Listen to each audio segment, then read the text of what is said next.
आप सभी को ने यदि ध्यान दिया हो, सीबीआई कोर्ट ने कल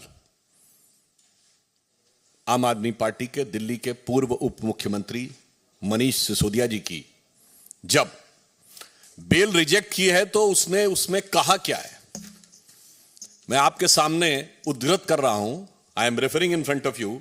Additionally, the court noted that there were serious apprehensions of Sisodia destroying, tampering with evidence, or even influencing some prime witness in case if he was released on bail. आगे के बिंदु में कहा है, the evidence collected so far by CBI not only shows applicants' active participation in the above criminal conspiracy, but also the prima facie commission of some substantive offences of the PC Act by him. और जो अगली line है वो मूल कारण है जिसके लिए वो सारा स्वांग रच रहे हैं। अगला ऑब्जर्वेशन है, Sisodia and other members of आम आदमी party are accused of manipulating an implementation of the Delhi excise policy to facilitate monopolization and cartelization of the liquor trade in Delhi. मतलब अब यह तथ्यों के साथ सामने आ रहा है कि सिर्फ श्री मनीष सिसोदिया नहीं बल्कि आम आदमी पार्टी के अन्य लोग भी इस प्रकार से भ्रष्टाचार के द्वारा यह शराब नीति को प्रभावित करने के लिए जिम्मेदार थे। अब जो अपने को कट्टर ईमानदार कहते थे वो अब भ्रष्टतम भ्रष्ट सिद्ध होते जा रहे हैं। इसलिए कोई ना कोई तो स्वांग रचना ही है। इसलिए यह विषय जिसको लेकर एक बार फिर उनको गुजरात में कोर्ट से फटकार लगी है, जो कि उनकी प्रवृत्ति के अनुरूप भी है। ये ऐसे व्यक्ति हैं जो एक नहीं अनेक बार कोर्ट के द्वारा डांट फटकार पा चुके हैं, माफी मांग चुके हैं। इसलिए विषय प्रधानमंत्री जी की डिग्री का नहीं था, विषय तो इनके भ्रष्टाचार का था। ये उसके ओट में उसे छुपाना चाहते थे और इसीलिए ये इस प्रकार का स्वांग रचना कि जो चीज पब्लिक डोमेन में है, जो चीज यूनिवर्सिटी की वेबसाइट पे है, उसे मांगने के लिए कोर्ट में जाना, तो ये सिर्फ कोर्ट का समय बर्बाद करना ही नहीं। मैं कोर्ट का ऑब्जर्वेशन आपके सामने पुनः उसका मेंशन कर रहा हूं।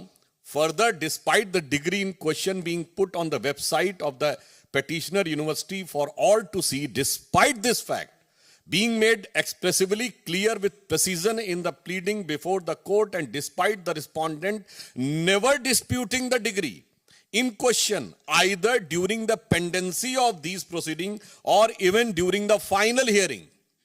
यानी जब यह प्रक्रिया न्यायालय में चल रही थी, ना आपने कभी उस विषय का संज्ञान लिया, ना कोई आपत्ति दर्ज की और ना अंतिम निर्णय के समय किसी प्रकार की आपत्ति दर्ज की। And the respondent number 2 has persisted with the matter. This is one more reason to impose cost on the petition. इसका मतलब यह हो गया कि आपने सिर्फ और सिर्फ अदालत का वक्त जाया करने के लिए संवैधानिक उपकरणों को दुरुपयोग करने की दृष्टि से आपने काम किया। मुझे ऐसा प्रतीत होता है कि आम आदमी पार्टी वो पार्टी है जिसने अद्भुत पॉलिसी दी थी, एक बोतल के बदले एक बोतल फ्री। एक नॉर्मल कहावत में प्रयोग होता है ना कि फ्री की रेवड़ी, पर यहां सबसे ज्यादा फ्री की रेवड़ी बेवड़ों को मिली थी। एक पौवे के बदले एक पौवा फ्री। और जब ज्यादा पी लेता है आदमी तो मानसिक संतुलन खो जाता है। मुझे ऐसा लगता है श्री अरविंद केजरीवाल जी के साथ ऐसा ही कुछ हो गया है।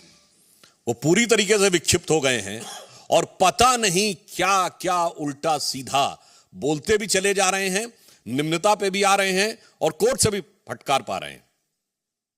मगर दो चीजें बहुत साफ होती जा रही हैं।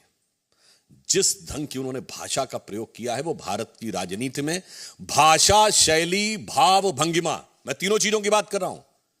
वन होता है the words, the letters, the expression and your body language. ये जिस प्रकार की उन्होंने प्रयोग की है ये निम्नतम स्तर की है। यानी मैं कह सकता हूं कि वो नैतिक दृष्टि से भ्रष्टतम और राजनैतिक दृष्टि से निम्नतम स्तर के ऊपर आ गए हैं। मगर ऐसा नहीं है। पढ़ाई लिखाई की बात कर रहे हैं, पर ये बहुत चतुर और सयाने हैं।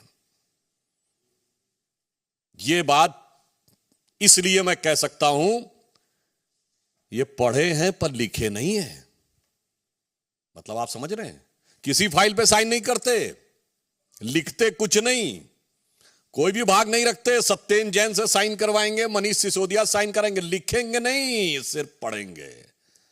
ये होती है चतुरता कि भ्रष्टाचार भी करवाएंगे, लिखेंगे नहीं, लिखवाएंगे दूसरे से ताकि निपटेगा दूसरा।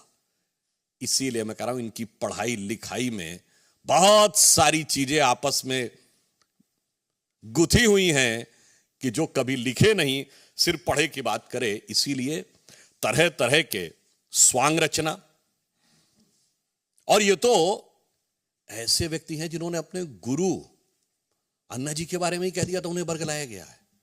ये गुरु नहीं है, गुरु घंटाल है। ये स्वांग रचने वाले हैं, इनको क्या क्या संज्ञा दी जाए, नटवर लाल है। क्यों? यह बात मैं विनम्रता से पर दृढ़ता से कहता हूं। कौन भूल सकता है कि वो पार्टी है जिसने खड़े होकर राजनीति में आने से पहले कहा था सारी संसद चोर है।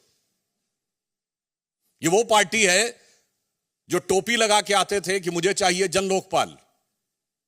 कहां गई आज वो टोपी? जनता को पहना दी। चलिए, दिल्ली में कहते थे पूर्ण राज्य का दर्जा नहीं है, 1 साल हो गया पंजाब में, कहां है आपका वो जन लोकपाल? ये वो पार्टी है जिन्होंने गठन के अंदर सबसे जल्दी सत्ता में आए चंद महीनों में, मगर ये वो पार्टी है जिन्होंने कसम खाई थी। आपको याद हो, अगर पुरानी फिल्मों में कई बार होता था ना कि जो विलेन भी होता था वो भी जब कोई झूठ बोल रहा होता था तो उसके परिवार वाले अगर कहें कि फलां की कसम खाओ तो वो चुप हो जाता था। याद है ना आपको? मगर यहां तो कसम खा ली, पलट गए। वो वैगनार हरी बत्ती वाली कहीं नहीं दिखती।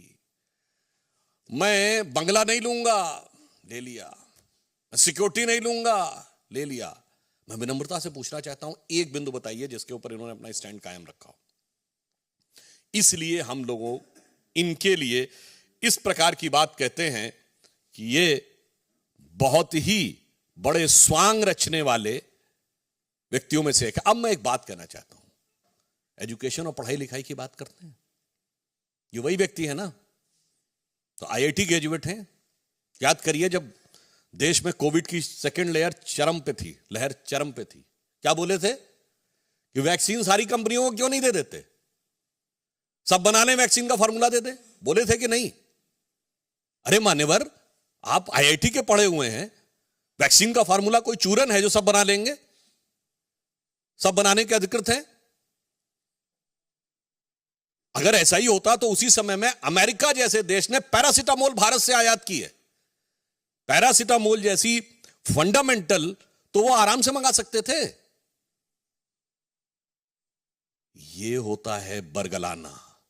ये वो पार्टी है जिसने अप्रैल 2021 में आकर, पढ़े लिखे होने की बात करते हैं ना, ये कहा कि बच्चों का वैक्सीन हमने विदेश भेज दिया, जबकि अप्रैल 2021 तक भारत तो क्या दुनिया में बच्चों का कोई वैक्सीन नहीं बना था। और किस मुद्दे के ऊपर? क्योंकि मेयर्स कॉन्फ्रेंस में चीफ मिनिस्टर के रूप में जाना चाहते थे। ऐसा नहीं है कि ये पढ़े लिखे हैं, जरूरत से ज्यादा पढ़े लिखे हैं।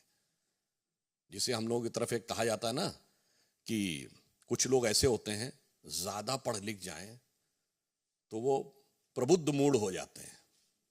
कहावत होती है ना, ज्यादा सयाना कौवा, आप अपने आप समझ सकते हैं। मैं किसी के प्रति शाब्दिक न लिया जाए, इसको मैं केवल इस दृष्टि से कह रहा हूं कि इसका अर्थ क्या है।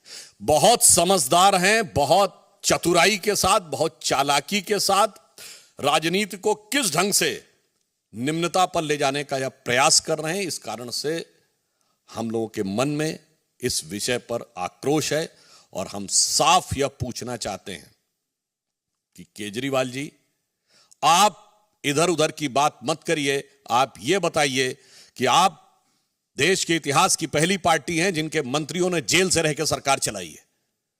7 लोगों के मंत्रिमंडल में 2 लोग जेल में, और भिन्न भिन्न आरोपों में पिछले 8-10 वर्षों में कितने ही मंत्री इनके बर्खास्त हो जेल में जा चुके हैं। और उसके बाद जिस प्रकार के व्यक्तिगत आक्षेप की भाषा आप प्रयोग करते हैं प्रधानमंत्री श्री नरेंद्र मोदी जी के लिए, तो मैं यह पंक्ति कहना चाहूंगा। जी न्यूज़।